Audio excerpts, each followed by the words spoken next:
আপু আমার শার্টটা দিন তো। এত বড় তো যাইতে পারলাম না, গেটে যেতে যেতে দারুণ বের করে দিল ইন্টারভিউ। আমার সব স্বপ্ন শেষ। আমাকে কে সাপোর্ট দিবে বলেন? আর আমাদের গ্রামে কোনো মেয়েরাই চাকরি করে না, আজ পর্যন্ত কিছুই করতে পারে না। তাই আমিও আসলে কোনো চেষ্টাও করিনি, ভাগ্যে যা আছে তাই হয়েছে। ভাগ্যের সাথে তার কিছু করতে পারবো, তাই এখানে ছোট্ট একটা এই লন্ড্রি দোকান দিয়ে।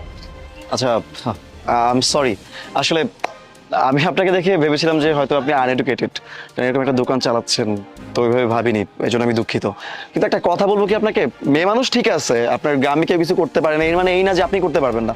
আপনি তো হাইলি এডুকেটেড, আপনি চাইলেই কোথাও না কোথাও অ্যাপ্লাই করতে পারতেছেন ভালো একটা জবের জন্য। অ্যাপ্লাই করতে সমস্যা কোথায়? নিজের লাইফটাকে পরিবর্তন করুন না, এখনো তো সময় আছে। আপনি একটা কাজ করুন, আপনি এই মাসের মধ্যে ভালো কোনো কোম্পানিতে অ্যাপ্লাই করে ফেলুন, দেখবেন আপনার জব হয়ে যাবে। আপনি আগের কথাগুলো বাদ দিন না। বাদ দেন ভাই, এইসব বলে এখন আর লাভ নেই। এই যে ভাগ্য, ভাগ্য আমার সাথে যেটা করেছে আমি সেটাই মেনে নিচ্ছি। এখন আর ওসব নিয়ে ভাবি, যেটা করতেছি আলহামদুলিল্লাহ।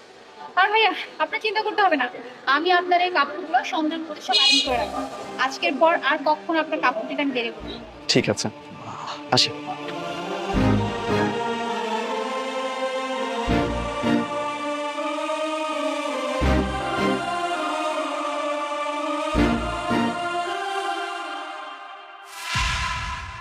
কি এটা? ও, আপনার চাকরি হয়ে গেছে? হ্যাঁ, চাকরি তো হয়ে গিয়েছে, কিন্তু ওই কোম্পানিতে হয়নি। পরে আর কি করবো, অন্য একটা কোম্পানিতে অ্যাপ্লাই করলাম, আর সৌভাগ্যবশত ওখানে আমার সিলেকশনটা হয়ে যায়, চাকরিটাও হয়ে যায়। ও আচ্ছা, তার মানে এটা আপনার অফার লেটার?